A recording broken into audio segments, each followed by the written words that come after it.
Everyone, welcome to my channel. तो आज हम लोग पढ़ने वाले हैं लुब्रिकेंट। बहुत इम्पॉर्टेंट है एग्ज़ाम के पॉइंट ऑफ व्यू से, तो आज हम लोग इसको अच्छे से पढ़ने वाले हैं। अब सबसे पहले हम पढ़ेंगे लुब्रिकेंट क्या होता है।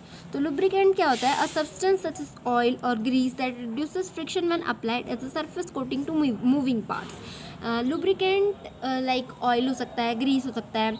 लुब्रिकेंट का काम क्या होता है कि दो सरफेस के बीच में होने वाले फ्रिक्शन को रिमूव करना, हटाना या रिड्यूस करना, उस फ्रिक्शन को रिड्यूस करना या उससे जो भी नुकसान हो रहे हैं, जो भी डिफॉर्मेशन हो रहा है, मशीन सरफेस का डिफॉर्मेशन हो रहा है, उसको ख़त्म करना, रिड्यूस करना, ये हमारे लुब्रिकेंट का काम होता है। ठीक है। अब लुब्रिकेंट बहुत सारे टाइप्स के हो सकते हैं, जैसे कि ऑयल, ग्रीस, ऑयल हो सकता है, ग्रीस हो सकता है, मतलब लिक्विड लुब्रिकेंट हो सकते हैं, सॉलिड लुब्रिकेंट होते हैं, सेमी सॉलिड लुब्रिकेंट होते हैं। फंक्शंस ऑफ लुब्रिकेशन क्या क्या होते हैं? The first and foremost function of a lubricant is to reduce friction.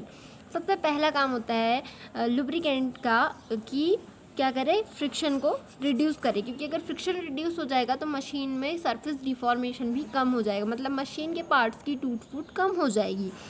और lubricant reduces wear tear and surface deformation, जैसे कि मैंने अभी बताया। Lubricant act as a coolant to carry away heat. इसका मतलब क्या है कि लुब्रिकेंट क्या करता है, दो सरफेस के बीच में जब हम लुब्रिकेंट को अप्लाई करते हैं तो वो वहाँ उस दोनों सरफेस के बीच में जो हीट जनरेट हो रही है उस हीट को रिड्यूस करने के लिए वो एक कूलेंट की तरह काम करता है। Lubricant act as a seal. अगर मान लीजिए जो आपने चैन देखी होगी गाड़ी, जो बाइक्स होती है हमारी, उसकी जो चैन होती है उसमें जब ऑयल डलवाते हैं तो उसके अंदर कोई भी डस्ट या कुछ भी ना जा पाए, इसीलिए वो एज अ सील काम करता है वो लुब्रिकेंट। अब ऑयल क्या है? ऑयल भी एक टाइप का लुब्रिकेंट ही है। तो लुब्रिकेंट कीप आउट डर्ट, मतलब वो किसी डर्ट को अंदर नहीं जाने देगा, डस्ट को अंदर नहीं जाने देगा, वो डस्ट से दूर रखता है, क्योंकि वो उस पर सील की तरह काम करता है, वो चिपक जाता है उस सरफेस पे। Lubricant prevents corrosion. अब अगर वो सरफेस पे पूरी तरह से लग जाएगा, सरफेस खुली नहीं रहेगी, तो वो रिएक्ट नहीं करेगी एटमॉस्फेयर के साथ, एटमॉस्फेयर के साथ रिएक्ट नहीं करेगी तो कोरोजन नहीं होगा। Lubricant transmits the fluid power. Lubricant क्या करता है? फ्लूइड पावर को ट्रांसमिट करता है। Lubricant improves the machine efficiency. दो सरफेसेस के बीच में एक लुब्रिकेंट को अप्लाई किया तो जब वो उसमें सरफेस डिफॉर्मेशन नहीं होगा, मशीन फास्टली काम करेगी, तो ऑब्वियसली उसकी इफ़िशियंसी भी इंक्रीज़ हो जाएगी। तो ये सारे फंक्शंस होते हैं लुब्रिकेंट के। अब हम लोग मैकेनिज्म पढ़ लेते हैं लुब्रिकेंट के। तो लुब्रिकेंट के 3 मैकेनिज्म होते हैं। पहला तो फ्लूइड पावर, और दूसरा होता है एक्सट्रीम प्रेशर लुब्रिकेंट, और थर्ड होता है बाउंड्री लुब्रिकेशन।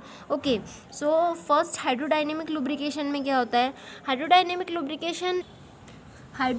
लुब्रिकेशन को हम थिक फिल्म और फ्लूइड फिल्म लुब्रिकेशन भी बोलते हैं। तो हाइड्रोडायनेमिक लुब्रिकेशन में क्या होता है कि दो मूविंग स्लाइडिंग सरफेसेस के बीच में बहुत सारा लुब्रिकेंट डाला जाता है, मतलब एक बल्क बोलना चाहिए, बहुत सारा लुब्रिकेंट, बल्क में लुब्रिकेंट डाला जाता है जो कि एक फिल्म बना लेता है। ठीक है।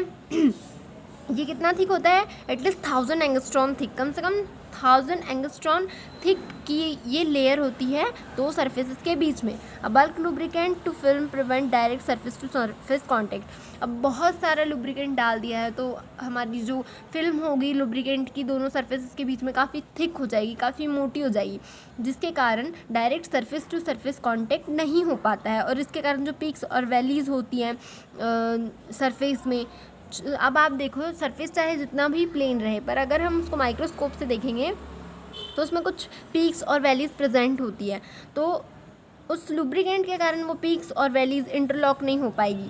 तो पहली बात तो फ्रिक्शन नहीं होगा और वियर एंड टियर रिड्यूस हो जाएगा। बाउंड्री लुब्रिकेशन में क्या होता है? मतलब हम एक लेयर डालते हैं लुब्रिकेंट की दोनों सरफेसेस के बीच में, स्लाइडिंग, रोलिंग, मूविंग या रबिंग, कोई भी सरफेसेस हो सकती है, दो सरफेस जो आपस में कांटेक्ट में आ रही है, उन दोनों के बीच में हम एक लेयर डालते हैं लुब्रिकेंट की, जो कि उस सरफेस के थ्रू एब्जॉर्ब हो जाती है। जैसे कि आप इस डायग्राम में देख सकते हैं, एक थोड़ी सी लेयर डालना है हमको जो बाउंड्री लुब्रिकेशन में एब्जॉर्ब हो जाती है और ये क्या करती है, फ्रिक्शन को रिड्यूस कर देती है, मशीन इफिशियंसी को बढ़ा देती है। तो ये बाउंड्री लुब्रिकेशन में होता है। अब एक्सट्रीम प्रेशर लुब्रिकेशन क्या होता है? एक्सट्रीम प्रेशर लुब्रिकेशन में हम जो कुछ एडिटिव्स ऐड करते हैं मशीन की सरफेस पे, जैसे कि क्लोरीनेटेड ईस्टर्स, ट्राइक्रिसाइल फॉस्फेट, सल्फ्यूराइज्ड ऑयल्स, ये कुछ एग्जांपल्स है उस एडिटिव्स के। तो हम कुछ एडिटिव्स ऐड करते हैं उस मशीन सरफेस पे और ये सब रिएक्ट करते हैं उस मशीन सरफेस से और फिर ये फॉर्म करते हैं मेटेलिक क्लोराइड, मेटेलिक सल्फाइड और मेटेलिक फॉस्फाइड, जब जिसके कारण ड्यूरेबल फिल्म्स बन जाती है उस मशीन सरफेस पे। और इस फिल्म के कारण ये बहुत हाई टेम्परेचर पे, बहुत हाई प्रेशर पे काम करने की एबिलिटी रखते हैं, इसीलिए इसको एक्सट्रीम प्रेशर लुब्रिकेंट बोला जाता है कि बहुत प्रेशर में भी ये as a good lubricant work करते हैं। प्रॉपर्टीज़ ऑफ लुब्रिकेंट और विस्कोसिटी इंडेक्स के न्यूमेरिकल भी हम लोग नेक्स्ट वीडियो लेक्चर में अपलोड कर देंगे। तो अगर आपको और कुछ पढ़ना चाहते हैं आप, तो आप मुझे कमेंट करके बता सकते हैं, मैं उस पर वीडियो बना दूँगी। अगर आपको वीडियो अच्छी लगी हो तो please like, share and subscribe करें। अगर आपको और किसी सब्जेक्ट की और इसके आगे के कंटेंट भी मैं इसी चैनल पे अपलोड करूँगी, तो आप अगर आप इंटरेस्टेड है, आप देखना चाहते हैं, तो आप प्लीज़ सब्सक्राइब कर लीजिए। Thank you for watching this video.